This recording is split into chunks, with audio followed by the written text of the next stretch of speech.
오늘 함께 나눌 하나님의 말씀은 요한복음 14장 6절의 말씀입니다.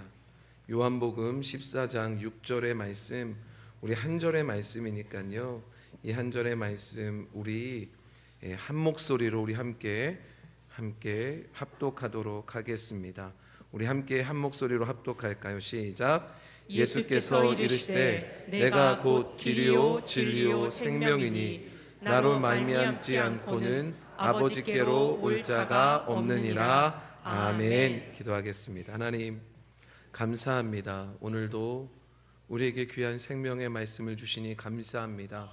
하나님 이 말씀을 붙들고 하나님 저 천국의 본향을 향하여 믿음으로 발걸음 옮기는 복된 우리 개동교회 모든 성도들 되게 도와주옵소서.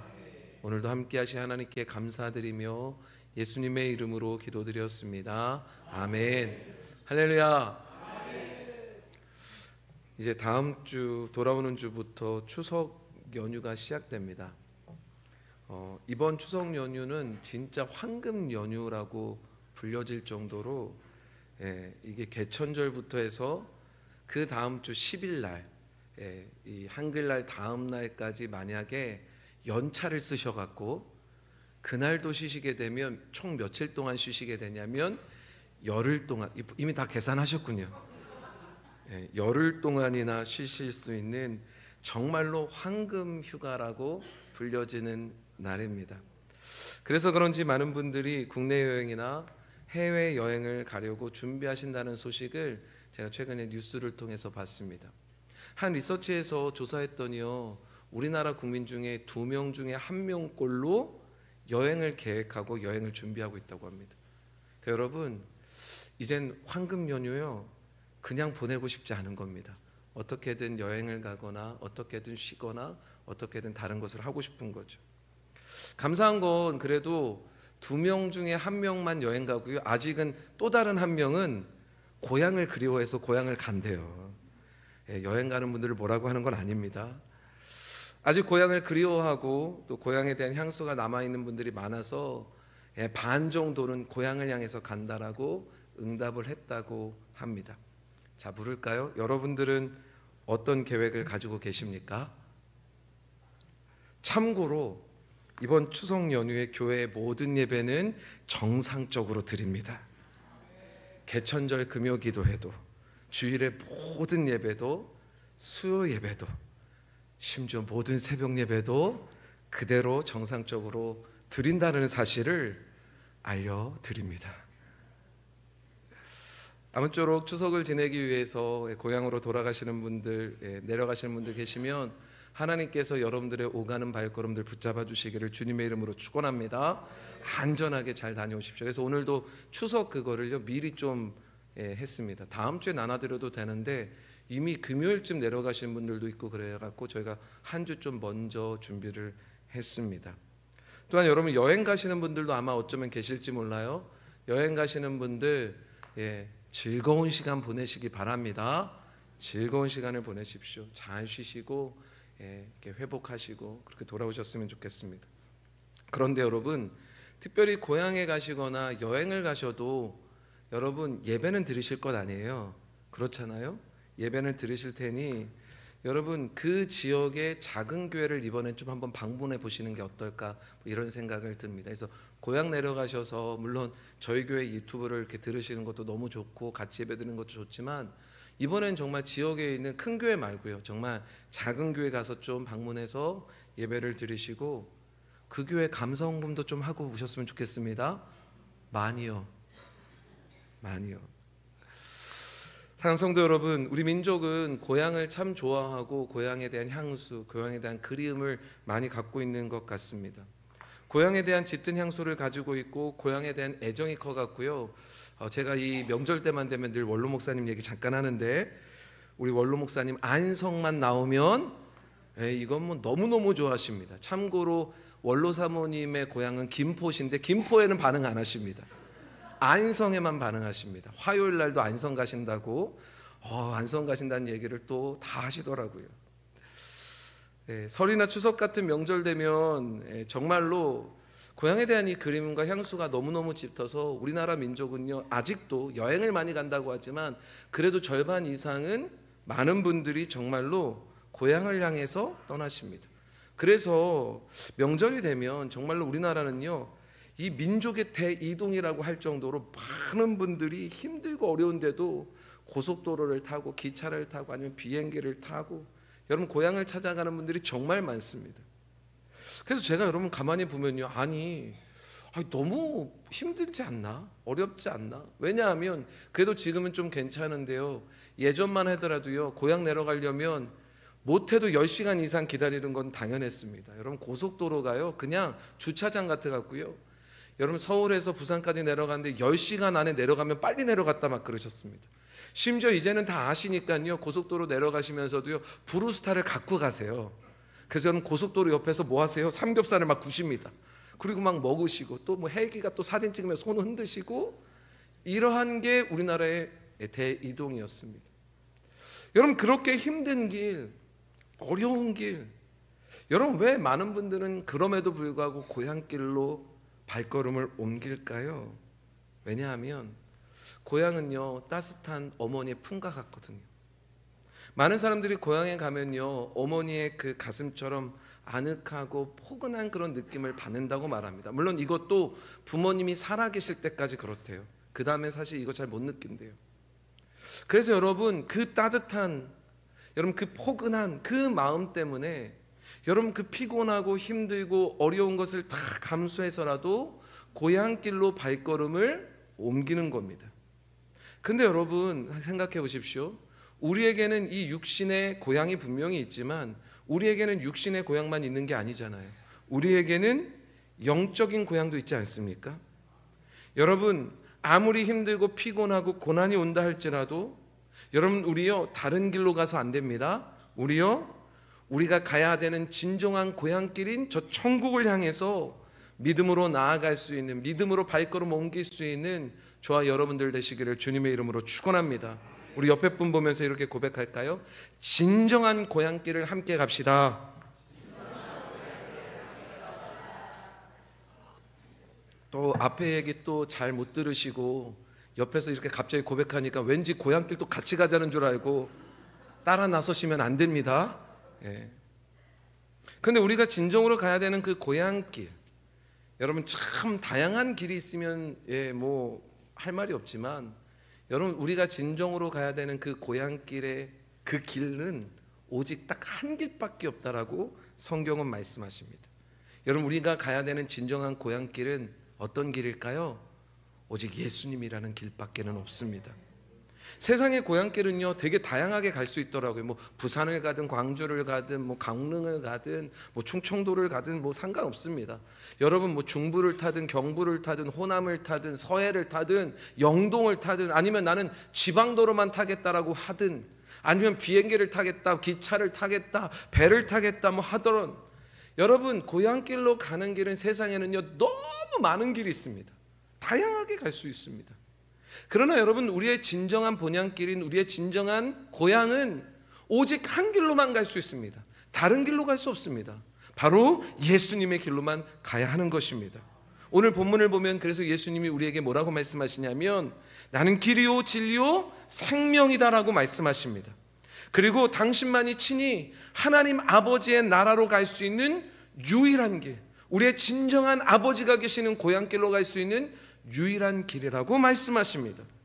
그러니 여러분 성경을 가만히 보면요 성경은요 우리가 우리의 진정한 고향으로 갈 수 있는 유일한 길인 예수님 유일한 길이 무엇인지 안내해주는 책과 같은 역할을 합니다. 그래서 여러분 성경을 읽으면 읽을수록 우리는 어떻게 바뀌어가야 되냐면 우린 예수를 잘 알지 못할 때는 세상에 많은 길이 있을 것처럼 생각하지만 우리가 말씀으로 다가가면 다가갈수록 여러분 우리 못 깨닫습니까? 진정한 고향으로 가는 길은 한 길밖에 없구나. 성경이 그걸 말씀하시는구나. 어떤 길이요? 예수의 길밖에 없구나. 여러분 이것을 고백하게 되는 것입니다. 그래서 성경을 보니까요 많은 사람들이 이 고향길에 대해서 묻는 장면들이 굉장히 많이 나옵니다. 세례 요한이요 회개하라 천국이 가까웠다 했더니 여러분 세리들도 많은 무리들도 심지어 군병들까지 찾아와서 아니 그러면 우리가 무엇을 해야 그 길로 갈 수 있습니까? 라고 묻습니다. 우리가 어떻게 해야 그 천국을 갈 수 있습니까? 예수님에게도 여러분 부자 관원이나 율법사들도 찾아와 갖고 주님에게 묻습니다. 선생님, 내가 무슨 선한 일을 해야 영원한 생명을 얻습니까? 다시 말해서 내가 무슨 선한 일을 해야 천국 길로 갈 수 있습니까를 묻는 겁니다. 이들 모두 지금 다른 길을 묻는 게 아니에요. 진정한 고향인 천국 길을 묻는 겁니다. 진정한 고향길 어떻게 갈 수 있는지를 묻는 거란 말입니다. 이들뿐만 아니라 오늘날 우리들도 마찬가지죠. 세상의 모든 사람들 진정으로 가야 될 본향길, 고향길, 이 고향길을 찾고 있는 사람이라고 저는 생각합니다. 하지만 세상에서는 아무리 찾아도 세상에서는 이 길을 알려줄 수 없습니다. 왜냐하면 자신도 그 길이 어딘지 알지 못해요. 세상 그 누구가 천국으로 갈 수 있는, 영원한 본향으로 갈 수 있는 길을 어떻게 알 수 있겠습니까? 그래서 세상 사람들이 보니까요, 이 길이 만나고 이 길로 우르르 가봐요. 또 저 길이 만나고 저 길로 우르르 가봐요. 그러나 성경은 명확하게 우리에게 말씀하십니다. 오직 예수님만이 구원의 길이다. 저는 천주교를 싫어하거나 불교를 싫어하거나 그러진 않습니다. 또 천주교의 많은 아주 훌륭한 분들 저는 굉장히 존경합니다. 그 중에 고 김수환 추기경님 제가 굉장히 존경하는데, 여러분 김수환 추기경님요, 인간적으로도 또 사회적으로도 존경받기 합당한 분입니다. 굉장히 훌륭한 일 많이 하셨고요. 여러분 굉장히 박애 정신을 가지고 헌신적으로 여러분 많은 일들을 하신 것 우리 김수환 추기경님이십니다. 근데 예전에 제가 김도울이라는 이 도울 김도울이라는 김도울이 아니죠. 김용옥이라는 이분하고 이 김수환 추기경님하고 이 대담하는 이 장면을 옛날에 TV에서 한번 해준 적이 있는데, 제가 그걸 보면서 김수환 추기경님에게 한 가지는 굉장히 잘하셨다, 정말 잘 말씀하셨다라고 생각한 것도 있었고, 하나는 왜 저렇게 말씀하시지 하는 게 있었습니다. 잘 말씀하신 건 이거였습니다. 김용옥 씨가요, 세상의 모든 것들이 그냥 잘한 것 아닙니까? 하나님이 창조한 게 맞습니까? 라고 묻습니다. 그러자 김수환 추기경님이요 이렇게 말씀하십니다. 앞에 있는 물컵을 딱 보면서 이 물컵이 그냥 생겼을까요? 이렇게 묻습니다. 아니요, 맞습니다. 이 물컵을 만든 사람이 있는 것처럼 이 천지를 만드신 하나님이 계십니다. 여러분 잘하셨죠? 말씀 잘하셨습니다. 김수환 추기경님 아주, 김용옥 씨가 딱 그렇게 뭔가 하나 꽈서 분명히 물은 걸 텐데 굉장히 말씀 잘하셨습니다. 근데 그 다음에 이야기를 나누다가 김용옥 씨가 이런 이야기를 하세요. 자꾸만 우리 사회에서 기독교의 최대 문제는 기독교는 너무 배타적이라는 게, 배타적인 모습으로 비춰지고 있는 게 문제라고 이야기를 꺼냅니다. 이 말이 무슨 말이냐면, 이 말을 쉽게 말하면 이거예요. 예수를 믿어야만 구원 얻습니까? 라고 물은 겁니다. 예수를 믿어야만 구원 얻습니까? 아니 왜 기독교는 왜 예수를 믿어야만 구원 얻고 천국에 간다고 말합니까? 다른 길도 있을 수 있는 것 아닙니까? 왜 그 길만이 유일한 길이라고 말합니까? 너무 배타적입니다. 왜 예수 천국만 말합니까? 다른 길도 있을 것 같은데. 그러면 여러분 이런 얘기 들으면 아니요, 예수님만이 유일한 길입니다, 이렇게 저는 대답하실 줄 알았어요. 근데 그때 김수환 추기경님이요 굉장히 충격적인 말씀을 하십니다. 제가 그 말씀을 그대로 좀 이렇게 여기다 적어 오려고 노력했는데 조금 다르지만 이 말씀 거의 그대로 하셨습니다. 뭐라고 말씀하시냐면, 우리 교회로서는 하느님이 아니라도 불교 신자라 하더라도 또한 다른 종교를 믿든지 안 된다라는 것이 아니라, 인간으로서 참되게 사는 사람은 불교를 믿든지 다른 종교를 믿든지 하여튼 인간으로서 참되게 사는 사람은 하느님께서 다 구원해 주신다라고 고 김수환 추기경님이 말씀하시더라고요. 여러분 지금 이 대담했던 게요 유튜브에 있습니다. 요 짤만 이렇게 떼어갖고 이렇게 해놓은 것도 있습니다. 여러분들 보시면 김수환 추기경님의 모습 보면서 그 음성 다 들을 수 있습니다. 문제는 여러분, 이 말이 굉장히 충격적인 말임에도 불구하고 자금의 한국교회는요 안타깝게도 이러한 사상이 팽배해지고 있습니다. 그래서 불교도 좋아요, 유교도 좋습니다, 심지어 여러분 무당까지도 받아들여야 된다라는 교회들이 점점 늘어나고 있는 게 지금 한국교회의 현실입니다. 여러분 예전에 우리 교회가요 WCC 막 반대했잖아요. WCC 왜 반대했습니까? 우리는 무슨 타 종교를 미워하고 그들을 죽여야 됩니다, 이런 거 얘기한 겁니까? 아닙니다. 우리가 얘기한 건 오직 하나입니다. 무당에게는 구원의 길이 없습니다.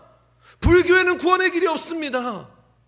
오직 예수님에게만 구원의 길이 있습니다 라고 우리가 외친 것 아닙니까? 우리가 그들을 미워한 것 아닙니다. 그들을 무슨 혐오한 것도 아닙니다. 오직 구원의 길은 예수님밖에 없음을 우리는 외쳤을 뿐이란 말입니다. 여러분 아무리 생각해도요, 여러분 아무리 세상이 점점 변해간다 하여도요, 여러분 무당에게 구원이 있을 리 없습니다.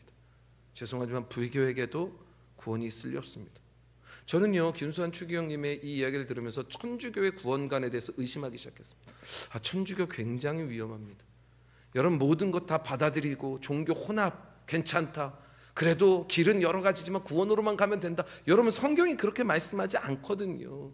굉장히 선한 것 같지만 여러분 모두를 여러분 심판의 길로 인도하는 말 아닙니까? 왜냐하면 구원의 길은 오직 예수님 그 길밖에는 없기 때문에 그렇습니다. 사도행전 4장 12절 말씀을 보십시오. 사도행전 4장 12절에 우리에게 이렇게 말씀하십니다. 함께 고백해 볼까요? 시작. 다른 이로서는 구원을 받을 수 없나니 천하 사람 중에 구원을 받을 만한 다른 이름을 우리에게 주신 일이 없음이라 하였더라. 여러분 우리의 진정한 구원의 길, 진정한 고향길은 오직 예수님뿐입니다. 여러분 이 믿음이 우리 개동교회에 확고히, 세상이 아무리 변한다 하여도 이 믿음 저버리지 않는 복된 교회 되기를 주님의 이름으로 축원합니다. 오늘 예수님께서 오늘 본문에서도 우리에게 고향길로 가는 길을 정확하게 알려주십니다. 여러분 예수님이 우리의 진정한 고향인 천국으로 가는 유일한 길인 줄로 저는 믿습니다. 그런데 여러분 예수님이 왜 갑자기 이런 얘기를 하셨을까요? 왜요? 사실 오늘 이 말씀을 우리가 온전히 이해하기 위해서는 이전의 말씀들을 좀 이해할 필요가 있습니다. 예수님께서 13장 요한복음 13장 전반부부터 어떤 얘기를 하시냐면 제자들 중에 누군가 하나는 유다를 가리키는 거죠. 자기를 팔 것이라고 언급하십니다. 여러분 그리고 이제 그 뒤에 육신적으로 주님이 제자들을 떠날 것이라고 말씀하십니다. 예수님이 자신들을 떠나서 이제 더 이상 제자들 자신들과 함께하지 않을 것이라고 말씀하셨을 때 제자들이요 굉장히 당황했습니다. 왜냐하면 그들은요 예수님과 함께 왕국을 만들 줄 알았거든요. 그래서 거기서 나는 우의정할래, 나는 좌의정할래, 난 국무총리 할래, 나는 무슨 국방부 장관 할래, 나는 무슨 국회의장 할래, 막 이러고 있었거든요.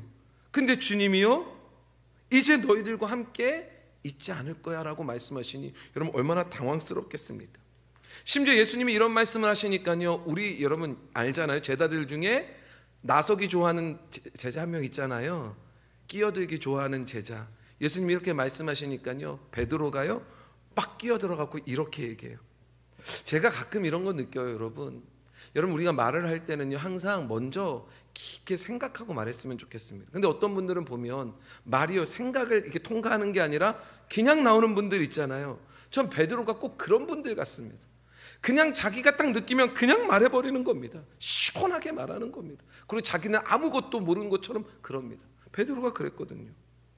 베드로가요 그 말을 딱 듣는 순간 자기의 감정이요 갑자기 불안해지기 시작하는 거예요. 근심에 쌓이기 시작하는 거예요. 그래서 곧바로 예수님에게 물어요. 뭐라고 묻냐면 요한복음 14장 36절 보세요. 시몬 베드로가 이르되 주여 어디로 가시나이까? 라고 묻습니다. 그러자 예수님이 그에 대해서 이렇게 말씀하세요. 내가 가는 곳 너희가 지금은 따라올 수 없다. 주님이 지금 어떤 길을 가세요? 우리를 천국길로 인도하시려고, 진정한 고향으로 인도하시려고 여러분 십자가의 길, 그 쓴 십자가를 지시러 가셔야 되지 않습니까? 너희가 지금은 여기로 가지 못해. 그런데 그 다음에 뭐라고 말씀하시냐면 그런데 나중에는 너희도 그 길로 갈 수 있다 라고 말씀하십니다. 그러니까 여러분 굉장히 헷갈리기 시작하는 겁니다. 이게 어떻게 헷갈리는지.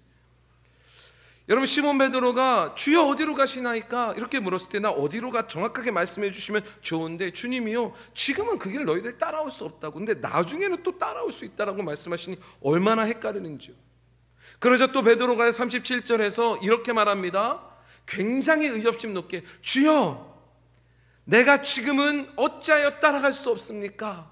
라고 물으며 그 다음에 굉장히 멋있는 말을 합니다. 내가요 주님을 위해서 내 목숨도 버리겠습니다. 이건 뭐예요?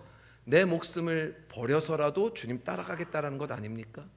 주님 못 따라간다. 근데 지금은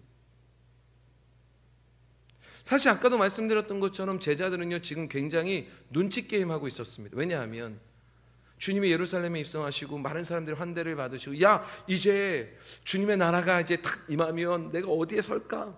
아우 저 제자를 더 앞에 세우면 어떡하지? 저 제자가 주님에게 더 가까이 가면 어떡하지? 그러니까 여러분 서로 약간 눈치를 보면서 경쟁하기 시작하는 바로 그때입니다. 누가 더 높아질까? 그런데 그때 베드로가 먼저 치고 나온 거예요. 얼마나 멋있습니까? 내가 주를 위해 목숨을 바치겠습니다. 얼마나 멋있습니까? 얼마나 대견합니까? 얼마나 정말로 이렇게 어리숙한 것 같지만 자기 것 잘 챙기는 사람. 근데 그런 베드로를 예수님이 아우 그래 잘했다. 야 역시 너 베드로밖에 없다. 역시 너 수석이다. 막 역시 첫 번째 제자다. 막 이러면 여러분 그런 분위기가 베드로 얼마나 기분 좋고 막 얼마나 또 주님을 열심히 따라갔을까요? 근데 여러분 주님이요 그런 베드로를 칭찬하지 않고 베드로에게 이렇게 말씀하십니다. 내가 나를 위하여 내 목숨을 버리겠느냐? 그런데 내가 진실로 진실로 너에게 말하노니 너가 다구기 전에 3번 나를 부인할 거다라고 말씀하십니다. 여러분 만약 여러분들이 이런 이야기를 들으면 어떨까요? 여러분 주를 위해서 죽으시겠습니까? 이거 보시오. 대답도 안 하시지 않습니까?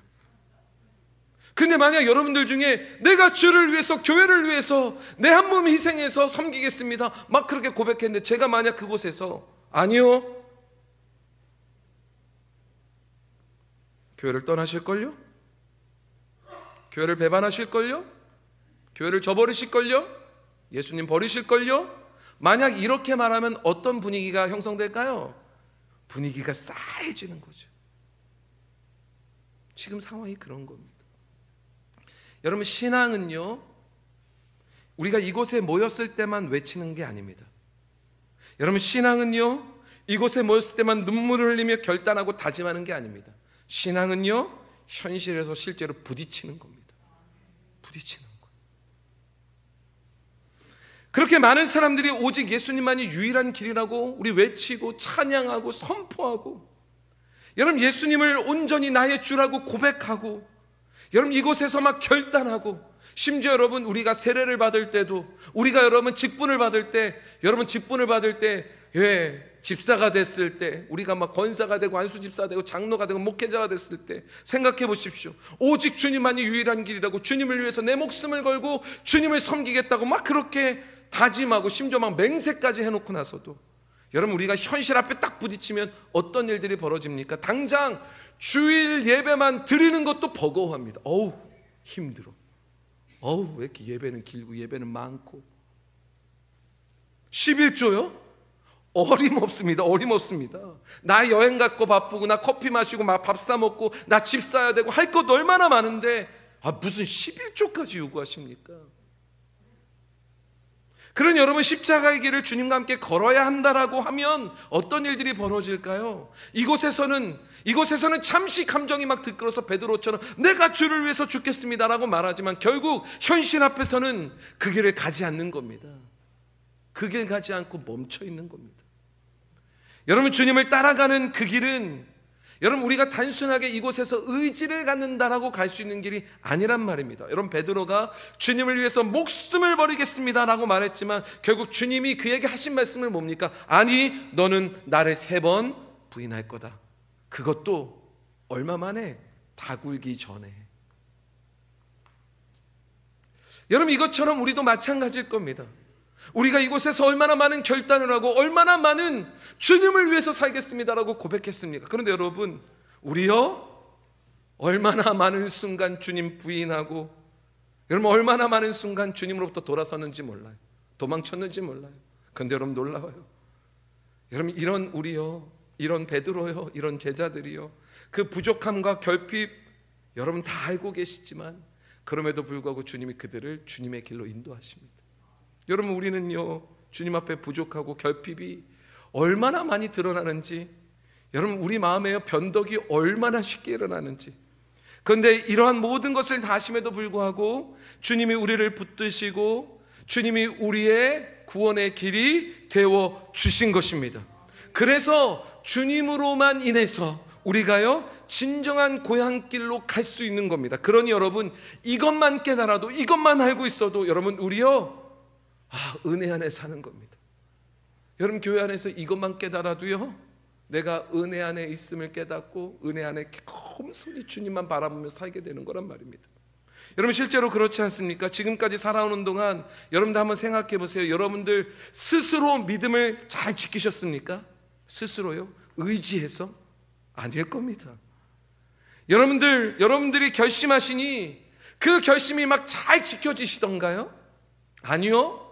여러분들 올해 1월 달에 결심하신 거 이미 다 포기하신 분들 여기 수두룩하실걸요? 그렇죠. 여러분, 그렇게 결심해 놓고 여러분 내 마음에 딱 들지 않으면 언제라도 다른 길을 찾고 뒤돌아섰던 것이 누굽니까? 오늘 저와 여러분들 아닙니까? 그런데 우리의 의지로 주님을 따른다고요? 우리의 의지로 주님을 아니요. 심지어 여러분, 우리는요 번번이 돌아서면서도 얼마나 큰 소리를 치는지, 나 다른 길로 갈 겁니다. 나 다른 길로 갈 겁니다. 여러분, 무슨 이렇게 큰 소리 치면 대단한 일입니까? 아니요, 아닙니다. 부끄러운 일이죠. 여러분, 우리는 베드로처럼 말을 앞세우기보다는 여러분 이러한 말씀을 하시는 주님의 뜻을 잘 깨닫고 이해해서, 그리고 여러분 오직 우리의 진정한 길이신 주님만 바라보며 의지하며 그 길을 가야 되는데, 많은 사람들이 여러분 주님을 그렇게 사랑한다고 이곳에서는 고백하고 주님을 위해서 죽겠다고 주의 길을 가겠다고 고백한 뒤에 현실 앞에서는 여러분 그 길을 가지 않는 경우들이 얼마나 많은지. 여러분, 베드로의 멋있는 고백, 굉장히 고백만 따지면 너무너무 멋있지만 주님이 그의 고백을 반대로 베드로가 3번이나 부인할 것을 말씀하시고, 여러분 갑자기 그의 열정에 찬물을 확 끼얹으십니다.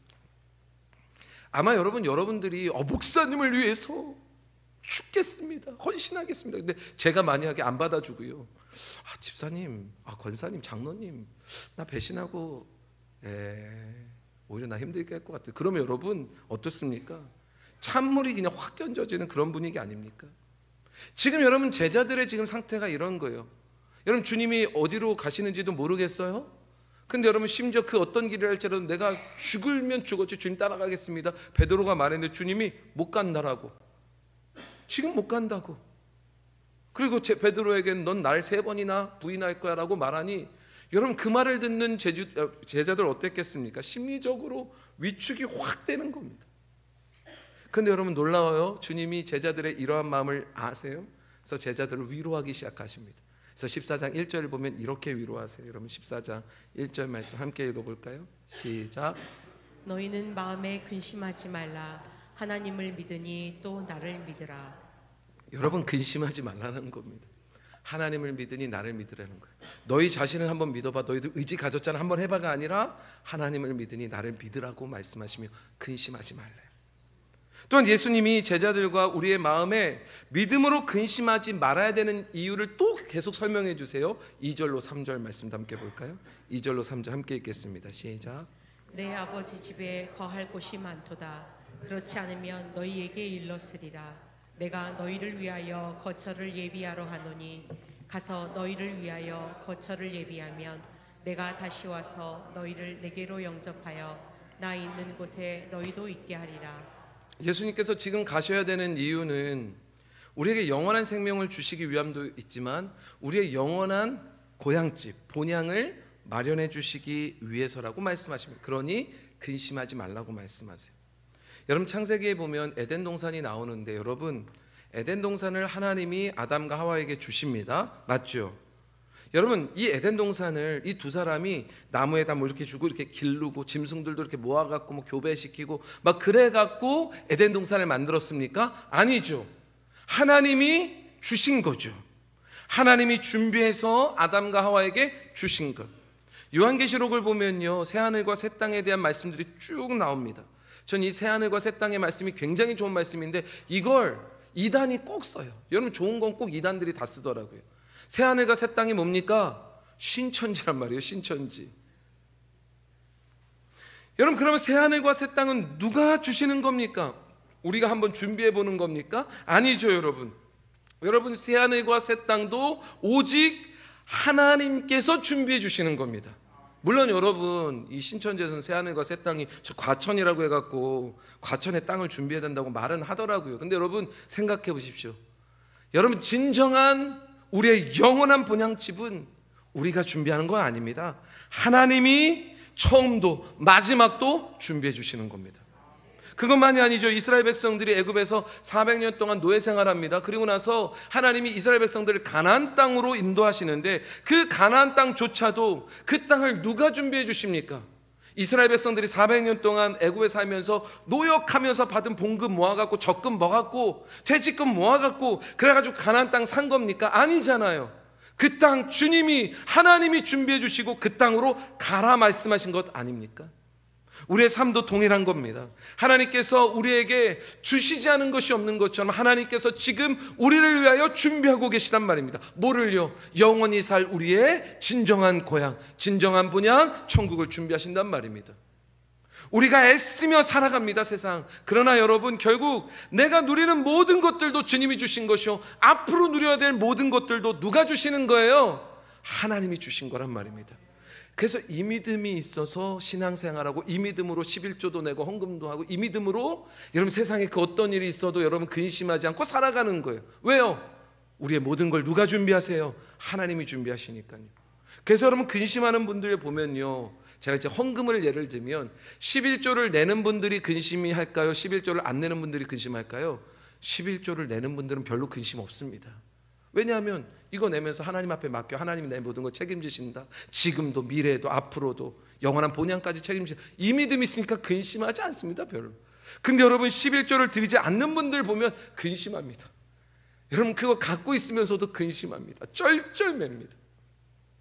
여러분, 우리는 우리의 본향을 준비해 주시는 하나님을 믿게 되기를, 여러분 우리의 믿음으로 고백할 수 있게 되기를 주님의 이름으로 축원합니다. 그때 근심하지 않는 거예요. 그때 제자들 사실 예수님과 3년 동안 동고동락하면서 이런 모습을 다 보았습니다. 이미 다 보았습니다. 그래서 주님이 당신이 가시는 그 길을 너희가 이미 알고 있다라고 4절 말씀, 여러분 요한복음 14장 4절 말씀에 말씀하세요. 내가 어디로 가는지 그 길을 너희가 안다라고 말씀하십니다. 여러분 모를까요? 여러분들은 모르십니까? 여러분들 어느 길로 가야 되는지 모르세요? 알잖아요. 십자가의 길, 주님이 우리를 천국으로 인도하시는 그 길로 간 것 알지 않습니까? 근데 여러분 문제는 아는데 안 가요. 아는데 의심해요. 아는데 모르겠대요. 지금도 신앙생활하면서 우리 분명히 아는데 늘 고백합니다. 모르겠는데요. 나 어디로 가야 돼요? 모르겠는데요. 나 다음엔 어떻게 해야 돼요? 모르겠는데요. 여러분 왜 모릅니까? 알죠.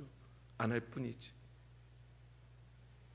그러자 이번에 도마가요 딱 끼어듭니다. 여러분 베드로와 도마는요 항상 막상막합니다.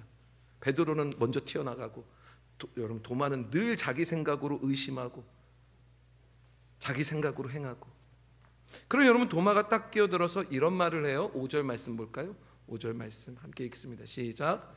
도마가 이르되 주여 주께서 어디로 가시는지 우리가 알지 못하거늘 그 길을 어찌 알겠사옵나이까. 여러분 도마는 하나님의 말씀을 들을 때 큰 문제가 하나 있었습니다. 뭐냐면 도마는요 늘 자기의 관점으로 하나님의 말씀을 계속 받아들이는 거예요. 여러분 하나님의 말씀은요 성경의 말씀으로 하나님의 마음으로 받아들여야 됩니다. 그래서 여러분 성경은 머리로 해석하는 게 성령이 우리 안에서 해석해 주셔야 되는 거예요. 근데 우리는 자꾸만 우리의 경험과 여러분 우리가 갖고 있는 것 가지고 해석하려고 합니다. 여러분 우리가 가지고 있는 건 욕심이거든요. 우리가 갖고 있는 경험은요, 여러분 이 경험은요, 여러분 세상에 내놔도 여러분 이거 대단한 것 아닙니다. 근데 여러분 그걸 가지고 하나님을 이렇게 딱 들이밀면 이게 안 되는 거죠, 여러분. 여러분 결국엔 도마는요 자신의 관점, 자신의 욕심, 자신의 경험, 자신의 이해, 이러한 차원으로 예수님의 말씀하신 것들을 듣는 겁니다. 그러니 여러분 예수님이 분명히 말씀하셨음에도 불구하고 자기의 관점으로 들으니 이게 들릴 리가 없는 겁니다. 이해가 안 되는 겁니다. 그래서 묻는 거예요. 예수님의 말씀을 잘 이해하지 못하고 길을 알려달라고 다시 외치는 도마를 향해서 주님이 오늘 본문에 우리가 읽은 말씀을 통하여 이렇게 말씀하시는 거예요. 오늘 본문 다시 읽을까요? 6절 함께 읽겠습니다. 시작. 예수께서 이르시되 내가 곧 길이요 진리요 생명이니 나로 말미암지 않고는 아버지께로 올 자가 없느니라. 여러분 6절 말씀을 왜 주셨는지 깨달으셨습니까? 여러분, 저는요, 기독교는 그저 수양하는 것이 아니라고 생각합니다. 전 기독교는 종교라고 생각하지도 않습니다. 여러분, 기독교는요, 진리입니다.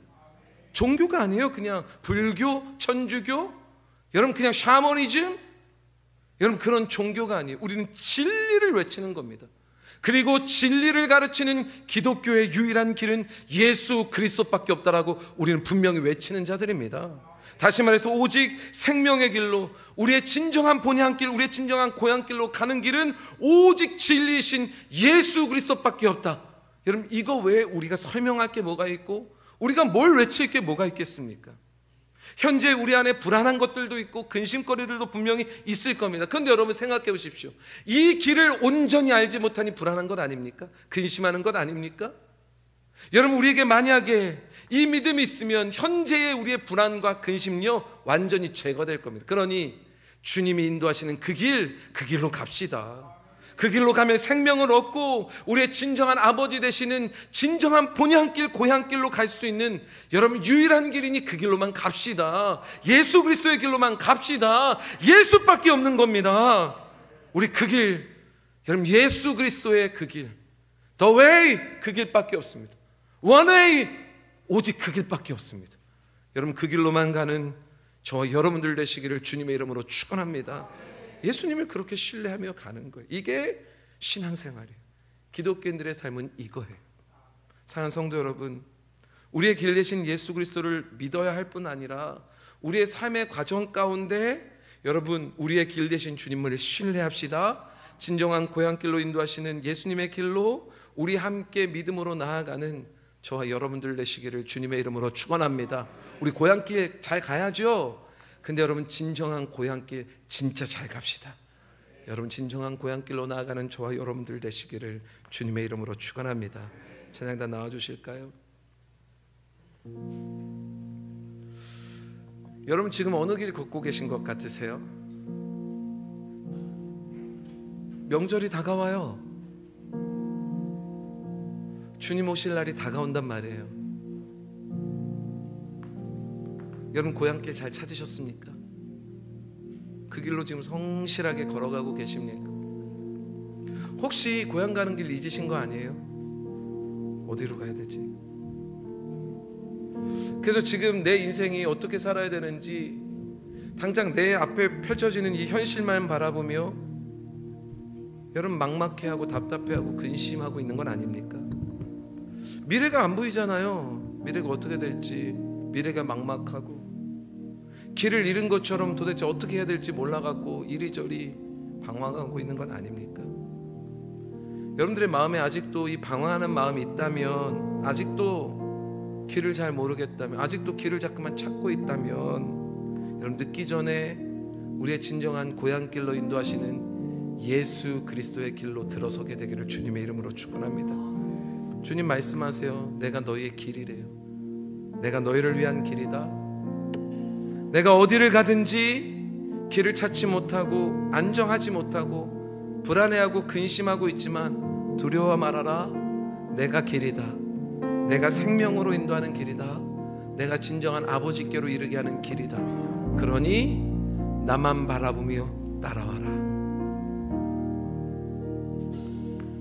주님은 우리를 위해서 확실한 고향집을 예비하시고 그 길로 우리를 인도하십니다. 그러니 오늘 이 시간 여러분 다른 길은 보지 맙시다.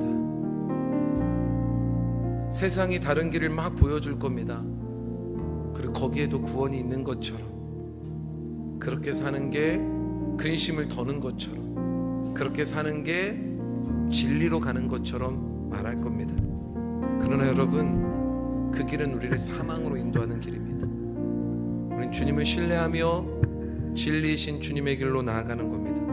어느 길로 갈지도 이제 고민하지 맙시다. 우리 예수 믿겠다고 고백하고 이 자리에 있는 자들 아닙니까? 그러니 이 이후로 세상 바라보면서 아니 저 길로 가도 괜찮은 것 같은데 요 길로 한번 가볼까? 여러분 우리 고민하지 맙시다. 주님이 인도하시는 생명의 길, 진정한 고향으로 인도하시는 여러분 그 길로만 나아가는 주의 길을 걸어가는 저와 여러분들 되시기를 주님의 이름으로 축원합니다. 그 마음으로 이 찬양 함께 고백해 볼까요? 비 비바람이 앞길을 길을 막아도 나는 가리 주의 길을 가리 눈보라가 앞길을 가려도 나는 가리 주의 길을 가리 험한 파도 앞길을 막아도 험한 파도 앞길을 막아도 나는 가리 주의 길을 가리 모진 바람 앞길을 가려도 나는 가리 주의 길을 가리 이 길은 영광의 길 이 길은 영광의 길 이 길은 승리의 길 나를 구원하신 주님이 십자가 지고 가신 길 나는 가리라 나는 가리라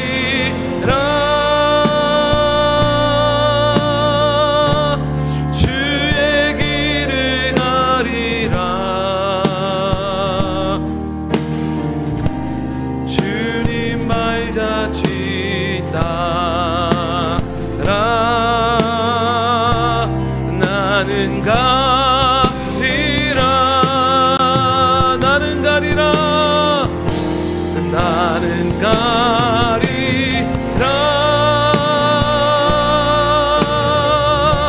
주의 길을 가리라 주님 발자취 따라 나는 가리라 기도하겠습니다. 하나님 주님이 우리에게 말씀으로 그 길을 명확하게 보이시고 말씀하십니다. 제자들과 함께 하시며 이미 그 길을 보이셨고 그 길을 걸어가겠다 말씀하십니다. 그런데도 제자들은 아직도 눈이 어두워 그 길을 알지 못하고 보지도 못했습니다. 알았지만 설마 그 길일까? 그 길이 아니기를 소망했습니다. 그러나 주님이 명확히 말씀하십니다.